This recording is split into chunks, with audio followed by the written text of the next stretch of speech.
दे जाओ।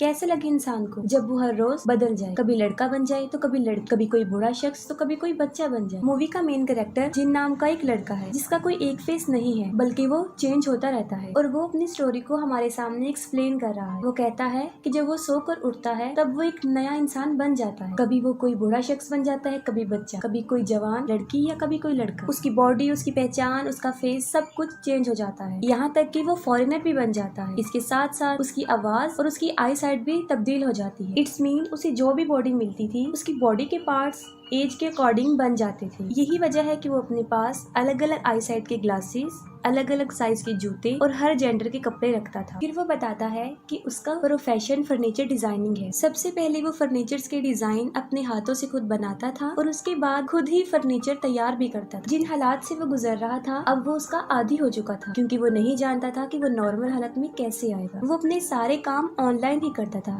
क्योंकि इंटरनेट पर लाइव आने की जरूरत नहीं पड़ती। उसके इस सीक्रेट के बारे में सिर्फ 2 लोग ही जानते थे, एक उसकी मदर और दूसरा उसका एक फ्रेंड सैंग था। फिर हमें सैंग दिखाया जाता है और वो भी जिनके साथ फर्नीचर का काम करता था। असल में फर्नीचर डिजाइनिंग के अलावा जो बाकी के मामलात थे जिसमें कस्टमर डीलिंग शामिल है, वो इस तरह के मामलात को देखता था। एक दिन सैंग जिनके घर आता है और उसे कहता है कि आज तुम एक हैंडसम इंसान बने हुए हो, तो चलो हम आउटिंग के लिए बाहर चलते हैं। वो दोनों एक क्लब में जाते हैं और वहाँ पर बहुत एंजॉय करते हैं। जिन एक लड़की के साथ सो रहा होता है और जब उसकी आँख खुलती है तो वो देखता है कि वो एक बूढ़ा शख्स बन गया। उसने अपने सारे फेसेस के वीडियोस एक लैपटॉप में कैप्चर किए होते हैं। वो बताता है कि जब वो फॉरेनर बनता है तब वो अपनी नेशनल लैंग्वेज नहीं बोल सकता, बल्कि वो जो भी फॉरेनर बनता है जिनमें जापानीज, चाइनीज, तो वो उन्हीं की लैंग्वेज बोलता है, जबकि उसने कभी वो सीखी भी नहीं होती। इस बदलती हुई आइडेंटिटी की वजह से उसे ना तो कभी कोई अच्छा लगा और ना ही कभी उसने किसी से प्यार किया। और इस बॉडी चेंजिंग की स्टार्टिंग आज से तकरीबन 12 साल पहले हुई थी, जब जिन 18 साल का था। फिर उसके पास्ट का एक सीन दिखाया जाता है कि जब वो सोकर उठता है वो खुद को मिरर में देखता है, तब वो एक अजीब इंसान बन चुका होता है जिसे देखकर वो काफी डर भी जाता है। फिर वो अपनी मदर के पास जाकर ये सब बताता है और वो सुनकर काफी हैरान हो जाती है, लेकिन किसी तरह वो उसे संभाल लेती हैं और उसे सॉरी बोलती हैं। जिन बाकी लोगों की तरह एक नॉर्मल लाइफ नहीं गुजार सकता था और यही वजह थी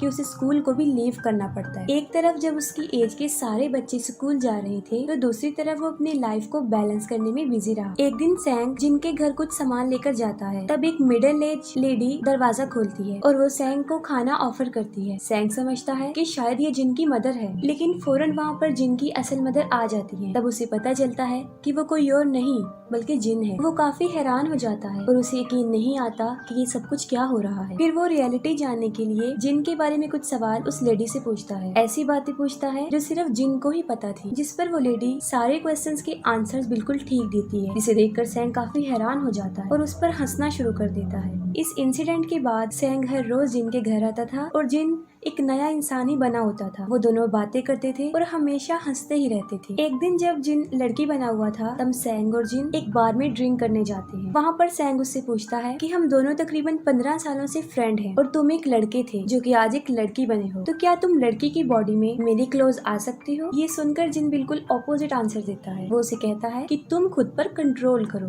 अगले दिन वो दोनों फिर मिलते हैं और अब जिन एक लड़का बना होता है। सैंग उसे बताता है कि सैंग जिस कंपनी में काम करता है उसका ऑनर जिन के डिजाइन्स को चोरी कर रहा है। ये सुनकर जिन को एक आइडिया आता है और इस आइडिया को यूज करके वो खुद की एक कंपनी बनाने का डिसीजन लेते हैं और उस कंपनी का नाम वो ALX चूज करते हैं। उसी वक्त वो लोग ये भी डिसाइड कर लेते हैं कि जिन फर्नीचर के डिजाइन बनाएगा और सैंग लोगों को हायर करके उन्हें सेल आउट करेगा। पहले जिन सिर्फ फर्नीचर मेकर होता है, लेकिन अब वो फर्नीचर मेकर और सप्लायर दोनों बन जाता है। फिर एक दिन जिन फर्नीचर शॉप पर जाता है और वहाँ पर वो कुछ नोट देख रहा होता है। इसी दौरान एक सू नाम की लड़की उसे देख रही होती है। वो लड़की सू उसी शॉप की वर्कर होती है। वो जिनसे पूछती है कि तुम्हें क्या चाहिए, जिस पर वो कहता है कि मुझे एक ऐसी चेयर चाहिए जिस पर बैठकर मुझे ऐसा फील हो कि मैं घोड़े पर सवार हूँ। ये सुनकर वो उसे ALX नाम की एक वेबसाइट दिखाती है और कहती है कि यहाँ तुम्हें सब कुछ बेस्ट मिल जाएगा, जिसका मतलब ये होता है कि वो जिनको उसी की बनाई हुई वेबसाइट सजेस्ट करती है। जिन उससे पूछता है कि क्या ये बात अलाउ है कि किसी दूसरे के सामान की तारीफ करना और फ्री में एडवर्टाइजमेंट रिप्लेसमेंट करना। ये सुनकर सू हंसने लगती है। उस दिन के बाद जिन हर रोज सू को देखने उस शॉप पर जाता था और अलग अलग फेसेस होने की वजह से सू कभी पहचान ही नहीं सकी कि वो जिन है। आहिस्ता आहिस्ता जिन को सू बहुत अच्छी लगने लगती है और उसे उससे प्यार हो जाता है। जिन के पास सू की शॉप के बहुत सारी विजिटिंग कार्ड जमा हो जाते हैं और वो अलग अलग कस्टमर बन के वहाँ पर जाता है। एक दिन जिन जब एक हैंडसम लड़का बना होता है तब वो सू की शॉप पर जाकर कुछ परचेजिंग करता है और किसी न किसी तरह वो सू को डिनर पर जाने के लिए ऑफर करता है, लेकिन इसके लिए वो मना कर देती है। जिस पर जिन उसे कहता है कि ये क्वेश्चन पूछने के लिए उसने बहुत प्रैक्टिस की है और जिन की सिंसियरिटी नेचर को देखकर वो हाँ कर देती है। लेकिन जिन रेस्टोरेंट से खाना परचेज करके सू को अपनी फर्नीचर बनाने वाली जगह पर लेकर जाता है, लेकिन वो वहाँ जाने से इनकार कर देती है। जिस जिन उसे कहता है कि ये लो मेरा सेक्रेटरी नंबर, मैं कोई गलत इंसान नहीं हूँ, लेकिन इसके बाद भी अगर तुम्हें कुछ भी गलत लगे तो तुम इसकी कंप्लेन भी कर सकती हो।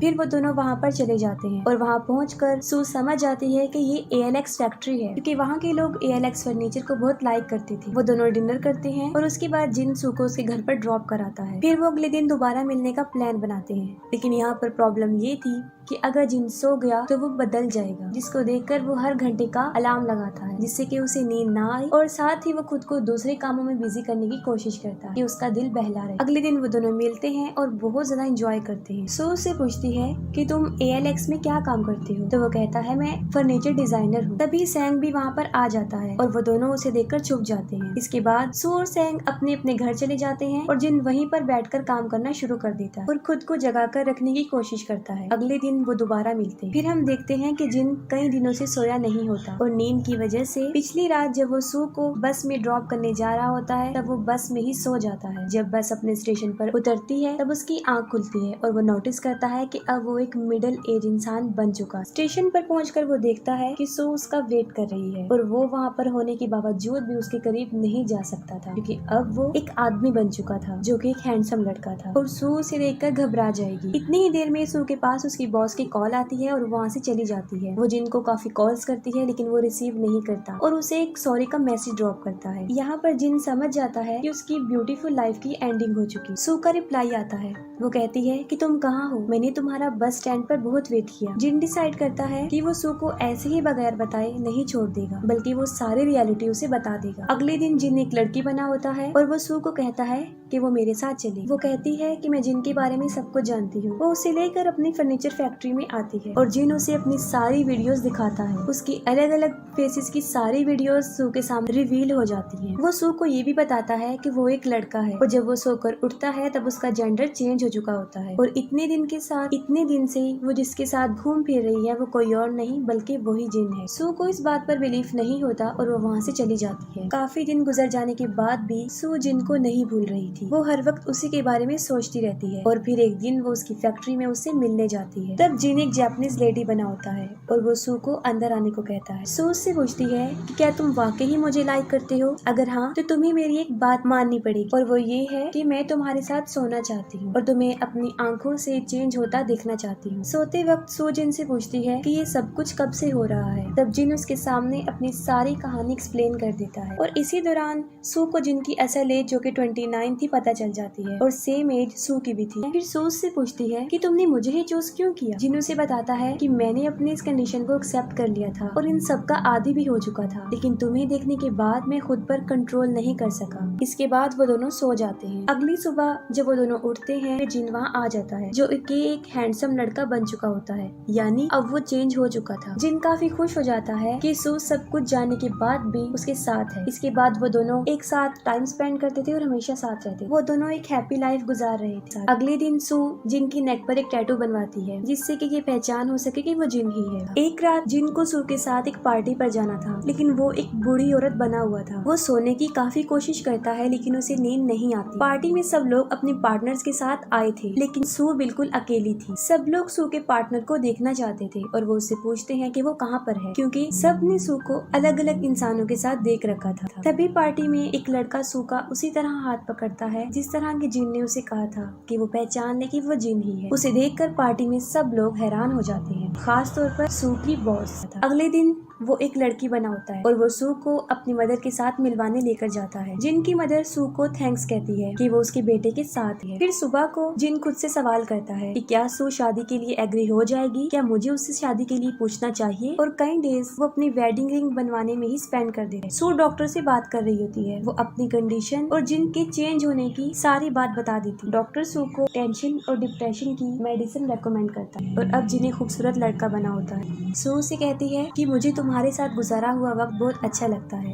और दिल ये कहता है कि ये वक्त कभी गुजरे ही ना, और मेरी विश है कि तुम भी मेरी तरह एक नॉर्मल इंसान बन जाओ। फिर वो सू से पूछता है कि क्या वो मुझसे शादी करेगी, जिस पर वो कोई जवाब नहीं देती। फिर वो उसे उसके घर पर ड्रॉप करने जा रहा होता है और रास्ते में भी वो सू से पूछता है कि क्या वो मुझसे शादी करेगी। सू उसे गाड़ी रोकने का कहती है। सू से कहती है कि शादी कोई आम चीज नहीं है, मैं अपने घर वालों को क्या बताऊंगी कि एक ऐसा लड़का है जो हर रोज चेंज हो जाता है। उसकी बातें सुनकर जिन उसे कहता है कि जब मैं तुमसे दूर जाता हूँ तो मुझसे रहा नहीं जाता। सू से कहती है कि तुम सिर्फ अपने बारे में ही सोचते हो, कि तुम्हें पता है कि तुम कौन हो, तुम्हारी पहचान क्या है। मिरर में आज तुम्हारा फेस कुछ है और कल कुछ, और तुम्हें तो अपनी ही पहचान नहीं है। और तुम्हें तो ये डिसाइड करने में भी काफी टाइम लग जाता है कि मैं आज कौन सा ड्रेस पहनूं, कौन से जूते पहनूं और कौन से आई साइड का ग्लासेस लगाऊं। वो कहती है कि मैं ही बड़ी मुश्किल से इस बात को समझती हूँ कि यही जिन है, तो फिर मैं बाकी लोगों को कैसे बता सकूंगी कि आखिर में यही जिन है। और जिन सू की परेशानी को समझ जाता है। सू गाड़ी में आती है और अपनी टेंशन पिल्स लेती है। फिर सू हॉस्पिटल में एडमिट होती है और जिन भी वहाँ पर आ जाता है। तब जिन को पता चलता है कि सू डिप्रेस्ड पिल ले रही है और ज्यादा डोज होने की वजह से वो बीमार हो गई है। वो सू के सेल फोन पर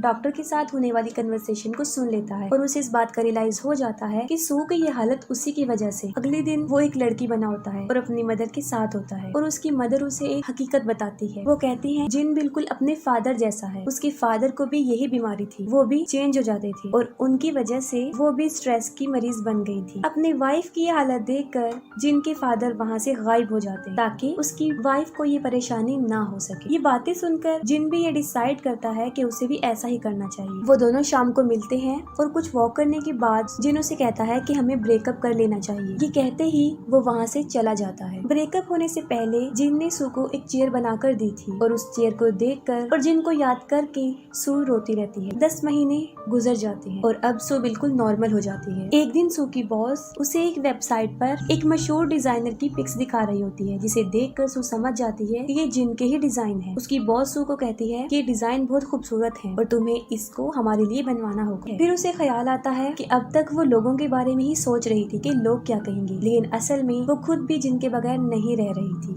और उसके साथ ही वो उसे ढूंढने का डिसीजन लेती है। जिन को दिखाया जाता है जो कि ज़िक रिपब्लिक में एज अ डिजाइनर काम कर रहा होता है और वो उसी लोकेशन का एक पर्सन बना हुआ था और लैंग्वेज भी वहाँ की ही बोल रहा था। दूसरी तरफ सू जिन का एड्रेस मालूम करके वहाँ पर जाती है, लेकिन जिन उसे कहता है कि यहाँ पर जिन नाम का कोई भी शख्स नहीं रहता, जिस पर वो कहती है कि मैं मामा स्टूडियो से कोरिया से यहाँ पर आई हूँ, जो कि एक बहुत ही बड़ी फर्नीचर मार्केट है, और वो उसे रिक्वेस्ट करती है कि उसे अंदर आने दे। अंदर जाते ही वो उस आदमी के अलग अलग ड्रेसेस, अलग अलग जूते और वही फर्नीचर जो जिन बनाता था वो देखती है। वो कहती है कि मेरी कंपनी को तुम्हारे डिजाइन बहुत पसंद है, इसी मकसद के लिए मैं तुमसे मिलना चाहती थी। इसके साथ ही वो कहती है कि जिन अब बस कर दो, अब मैं बिल्कुल चेंज हो गई हूँ और मैं तुम्हारे साथ रहना भी चाहती हूँ। जिन उसे कहता है कि तुम दोबारा बीमार हो जाओगी। वो कहती है कि उस बीमारी से ज्यादा ये दर्दनाक लाइफ है जो मैं जी रही हूँ, और वो जिन को सॉरी कहती है। साथ में वो दोनों वॉक पर चले जाते हैं। वो उसे बताती है कि एक दिन उसने जिन को चेंज होते हुए देख लिया था, जिसकी वजह से वो काफी डर गई थी और उसने खुद को काफी समझाने की कोशिश की, लेकिन वो खुद को नहीं समझा सकी। और वो कहती है कि मैं ये समझ गई हूँ कि मैं तुम्हारे बगैर नहीं रह सकती। और अब सू खुद जिन से शादी के लिए पूछती है और जिन उसे वही बनवाई हुई रिंग पहनाता है और यहाँ पर उन दोनों की लाइफ और फिल्म की हैप्पी एंडिंग हो जाती है।